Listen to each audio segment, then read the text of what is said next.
संतोष रेणु यादव क्या एक कुख्यात अपराधी थे जो उनको पूरा काला दुपट्टा से उनके मुंह बांध करके उसको जेल ले गया। बताइए ये होना चाहिए? चंदन यादव के हत्यारे अभी तक जेल नहीं गए हैं, लेकिन आवाज उठाने वाले संतोष रेणु यादव अब जेल चले गए हैं। अब कौन बनेगा आवाज, कौन उठाएगा आवाज? ये सुशासन की सरकार में आम जनता की आवाज दबाने का काम कर रही है कि जो बोलेगा, जो आवाज उठाएगा वो जेल जाएगा। कितना नेता का हेलीकॉप्टर, चाहे पक्ष हो या विपक्ष हो, कितना नेता का हेलीकॉप्टर आज हर्ष के घर पे उतरा है, या कितना नेता का हेलीकॉप्टर आज चंदन के घर पे उतरा है? एक भी नहीं। सब लोग अपने सभा में बिजी है, सब लोग अपने मीटिंग में बिजी है, सबको अपनी कुर्सी प्यारी है, सबको वोट चाहिए। किसी को किसी के जान से मतलब नहीं।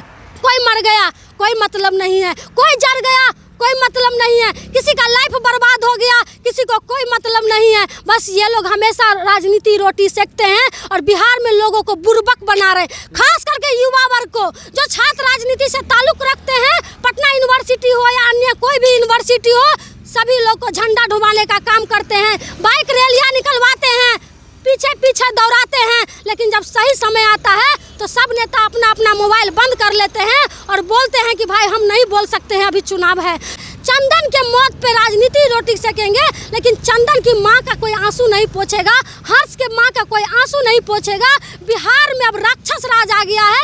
जब भाजपा की सरकार आती है तब तो हमारे युवा भाइयों को खूनों से बिहार को रंगों में रंग जाते हैं।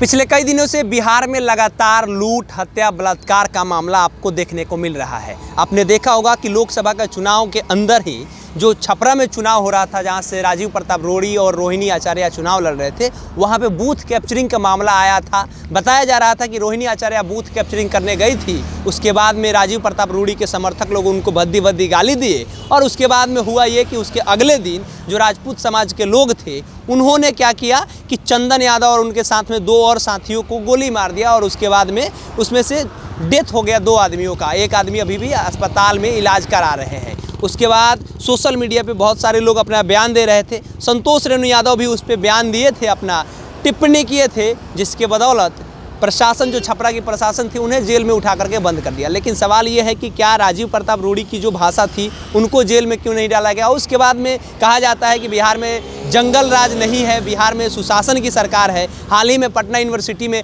हर्ष कुमार जो पटना यूनिवर्सिटी के छात्र हैं, उनकी भी पीट करके हत्या कर दी गई है। इन्हीं सारे मसले पर बात होगा। पटना यूनिवर्सिटी की छात्र है प्रिया राज, राष्ट्रीय जनता दल की से ताल्लुकात भी रखती है। बिहार में जो कुछ भी हो रहा है, कहते हैं एक तरफ नीतीश कुमार की ना हम किसी को बचाते हैं ना ही फंसाते हैं, तो आखिर में ये सब कुछ क्यों हो रहा है? अब आप लोग जानिए ना क्यों हो रहा है। अगर हम लोग बोलेंगे तो कहेगा कि अपना पक्ष रख रही है। ये तो सुशासन की सरकार है बिहार में। फिर सुशासन की सरकार में इतना सारा मर्डर कैसे हो रहा है? लोगों का मनोबल इस तरह से क्यों बढ़ा हुआ है कि कोई किसी को मार दे रहा है? आप छपरा में चले जाइए, चंदन का हत्या कर दिया और उसके हत्या के बदले में उसको क्या मिला? कुछ नहीं मिला। अभी तक जो आरोपी है वो फरार है। बदले में आज क्या हुआ? संतोष रेणु यादव को गिरफ्तार कर लिया।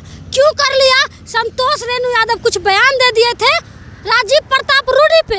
ये वही राजीव प्रताप रूडी है जो अपने घर में एम्बुलेंस छुपा के रखे थे और पप्पू यादव ने उसका पर्दा उठाने का काम किया, तो पप्पू यादव जेल चले गए, लेकिन राजीव प्रताप रूडी को कुछ नहीं हुआ। आज फिर से वही चीज हुआ। चंदन यादव के हत्यारे अभी तक जेल नहीं गए हैं, लेकिन आवाज उठाने वाले संतोष रेणु यादव अब जेल चले गए हैं। अब कौन बनेगा आवाज, कौन उठाएगा आवाज? ये सुशासन की सरकार में आम जनता की आवाज दबाने का काम कर रही है कि जो बोलेगा, जो आवाज उठाएगा वो जेल जाएगा। अब पटना यूनिवर्सिटी में देख लीजिए, हर्ष राज को मार दिया है, लाठी डंडों से उसको मार दिया है, लेकिन पब्लिक वहाँ पे भीड़ इकट्ठी थी, लोगों की भीड़ और जमावड़ा लगा हुआ था। आज लोग हाय तबाह कर रहा है कि हर्ष के साथ बहुत बुरा हुआ, हर्ष के साथ बहुत बुरा हुआ, लेकिन वही पब्लिक लॉ कॉलेज में मुख्य दर्शक बन के देखती रह गई, लेकिन हर्ष के जान बचाने के लिए कोई आगे नहीं आया, कोई नहीं आया। यहाँ तक कि उनकी सहपाठी, हर्ष के जो सहपाठी जो साथ में पढ़ते थे, जो एग्जाम देकर निकल रहे थे, वो भी देखते रह गए, लेकिन हर्ष की जान बचाने के लिए नहीं गए। क्यों डर रहे थे लोग? क्यों नहीं डरेंगे? बिहार में पूरा डर का ही तो माहौल है, डर का ही तो माहौल है। अगर यही चीज यही सत्ता तेजस्वी यादव का होता, लालू यादव का होता तो कहते जंगल राज है, जंगल राज है। आज ये सम्राट चौधरी जैसे नेता जो उप मुख्यमंत्री है बिहार के, और उनकी भाषा शैली ऐसी होती है जैसे लगता है किसी का मर्डर कर देंगे। वो ऐसे बोलते हैं कि किसी को हम ठंडा कर देंगे, माफिया राज खत्म कर देंगे। अमित शाह आते हैं तो कहते हैं बिहार में माफिया राज खत्म कर देंगे, गुंडा राज खत्म कर देंगे। तो कहाँ है अमित शाह जी, कहाँ है मोदी जी, और कहाँ है नीतीश कुमार जी? क्यों नहीं माफिया राज खत्म कर रहे हैं? संतोष रेणु यादव को गिरफ्तार करके आप क्या साबित करना चाहते हैं? आप राजीव प्रताप रूडी को क्यों नहीं गिरफ्तार किए? कह रहे हैं कि सेल्फ डिफेंस में और भी गोलियां चल रही हैं। वही तो हम बोल रहे हैं, संतोष रेणु यादव के बयान से कितना मर्डर हो गया, कितना लूटपाट हो गया। हमें जवाब चाहिए छपरा और सारण के पुलिस से कि संतोष रेणु यादव के बयान से क्या हो गया जो आप उनको गिरफ्तार करके ले गए हैं। आप राजीव प्रताप रूडी को क्यों नहीं गिरफ्तार किए हैं? क्योंकि राजीव प्रताप रूडी भाजपा के सांसद थे, इसीलिए उनको गिरफ्तार नहीं किया गया। ये जो बिहार में हो रहा है, अगर किसी का बेटा मरता है, किसी का कोई बेटी मरती है, तो यही नेता लोग कहते हैं कि कौन जात का मरा है, यादव का मरा है, भूमियार का मरा है, राजपूत का मरा है। ये सारे जो बिहार के नेता है सबको जातीय रंग दे देते हैं, धर्मों में बांट देते हैं। लेकिन जिसका चिराग बुझता है ना, उस माँ के जब माँ से जाके पूछिए उस माँ को कितना दर्द हो रहा है। चाहे हर्ष के माँ के जाके पूछिए, चाहे आप चंदन के माँ के पास चले जाइए, उस माँ से पूछिएगा बेटा खो देने के बाद क्या दर्द होता है। ये नेता क्या कहेंगे? आप झंडा ढुलाते रहिए, जय श्री राम नारा लगाते रहिए, जय जय हिंदुस्तान नारा लगाते रहिए और जान गंवाते रहिए, जान गंवाते रहिए। उसके बदले में किसी को कुछ नहीं मिलता है। बिहार में अब ऐसी स्थिति हो गई है कि एक आदमी सुरक्षित नहीं है। आज हम बोल रहे हैं तो कल मेरा मर्डर हो जाएगा। हमको ये प्रशासन जेल में डाल देगी, कहेगी ये लड़की भड़काऊ बयान दे रही है, इसको जेल में बंद कर दो। अगर हम नहीं बोलेंगे तो बोलेगा कौन? अगर हम चुप रहेंगे तो फिर बोलेगा कौन? ये जो बिहार में जो सुशासन की सरकारें चल रही है, नीतीश कुमार जी मौन है, सम्राट चौधरी मौन है, हर्ष का हत्या हो जाता है, चंदन का हत्या हो जाता है, इस पे नेता लोग अपना राजनीति रोटी सेक रहे हैं, लेकिन कोई न्याय की बात नहीं कर रहे हैं कि हर्ष को न्याय कैसे मिलेगा, चंदन को न्याय कैसे मिलेगा। ये संतोष रेणु यादव को गिरफ्तार करके लोगों को मुंह बंद करना चाहते हैं कि हमने गिरफ्तार कर लिया।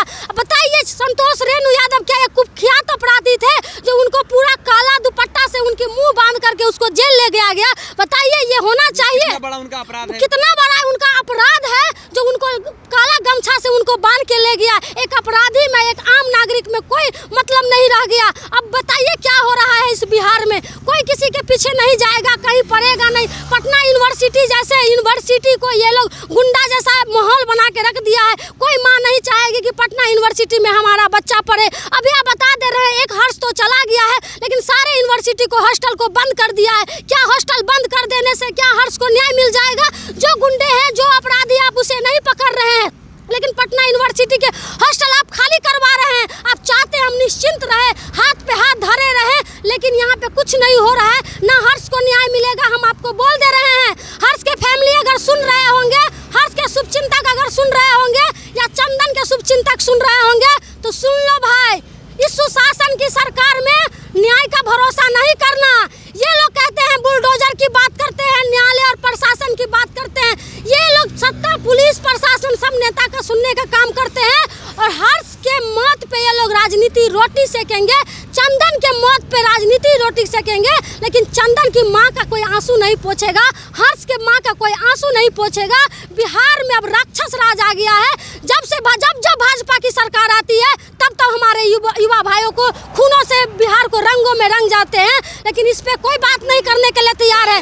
चुनावी माहौल चल रहा है, सब नेता को वोट लेना है, सबको कुर्सी प्यारी है, सबको सत्ता प्यारी है, किसी को किसी का जान प्यारी नहीं है। कोई मर रहा है, कोई कट रहा है। कितना नेता हर्ष के घर गया है, कितना नेता चंदन के घर गया है। हम नेता लोग से पूछना चाहते हैं, हम भी एक आम नागरिक है, हम किसी पार्टी और पक्षधर से अभी नहीं बात कर रहे हैं। हम एक छात्र होने के नाते, पटना यूनिवर्सिटी के छात्र होने के नाते आज हम अपनी दर्द को बयान कर रहे हैं आप लोगों के सामने कि कितने लोग हर्ष के घर गए, कितना नेता गए, कितना नेता का हेलीकॉप्टर, कितना नेता का हेलीकॉप्टर, चाहे पक्ष हो या विपक्ष हो, कितना नेता का हेलीकॉप्टर आज हर्ष के घर पे उतरा है, या कितना नेता का हेलीकॉप्टर आज चंदन के घर पे उतरा है?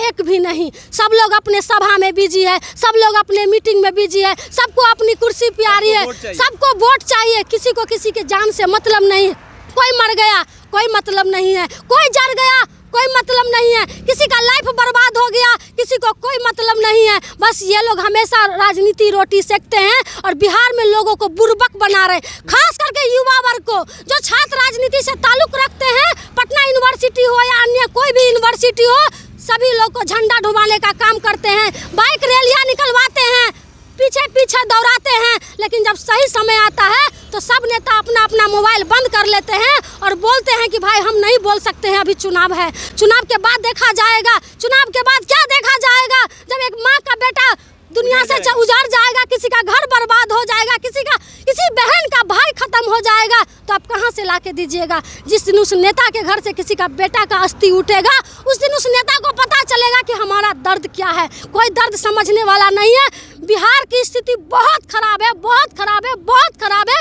बिहार में राक्षस राज है, सबको अपना रक्षा स्वयं करना पड़ेगा, नहीं तो यहाँ प्रशासन न शासन कोई नहीं है। चलिए, तो ये जो बातें कह रही हैं प्रिया राज, ये एक छात्र होने के नाते बातें कर रही हैं, ये नहीं कह रही हैं कि हम किसी पार्टी के तरफ से आज बातें कह रहे हैं, ये कह रहे हैं पटना यूनिवर्सिटी के छात्र होने के नाते हम ये बातें कह रहे हैं कि बिहार में जंगल राज है, आपको अपनी रक्षा खुद करना होगा। संतोष रेणु यादव की क्या कसूर है आप बताइए। ये पूछ रही हैं कि हर्ष की क्या कसूर है, उसको मार दिया गया। जब इतने लोगों के बीच में, इतने छात्रों के बीच में मारा जा रहा था, तो आखिर में कोई आदमी बचाने क्यों नहीं जा रहा है? ये भी एक सवाल है, क्योंकि उन्हें भी डर है कि अगर हम बचाने जाएंगे तो हमें भी मार दिया जाएगा। तो ये कहाँ से सुशासन की सरकार है? ये कह रहे हैं कि जब जब बीजेपी का सरकार आता है तब तब ये सब चीज़ें होता है। नेता लोग अपना हेलीकॉप्टर लेकर के दिन दिन भर वोट मांग रहे हैं, चाहे वो पक्ष हो या विपक्ष हो, कोई भी पार्टी के नेता की बातें कर ले, देश के किसी भी पार्टी के नेता की बातें कर ले, वे लोग किसी के जान के उतना अहमियत नहीं देते हैं जितना उनको वोट का अहमियत है, जितना उनको अपनी कुर्सी प्यारा है। ये कह रही हैं कि जब नेताओं के बेटा की जब अर्थी उठती है तब उन्हें दर्द का पता चलता है। आज चंदन, हर्ष या उसके अलावा कई ऐसे लोग हैं जिनकी रोज़ जान जा रही है, लेकिन उन्हें कोई फ़र्क नहीं पड़ रहा है। आपकी क्या प्रतिक्रिया इस पूरी बातचीत पर लिखिएगा कमेंट बॉक्स में। हमारा नाम केशव यादव है, पब्लिक स्टेशन आप देख रहे हैं। बहुत बहुत धन्यवाद।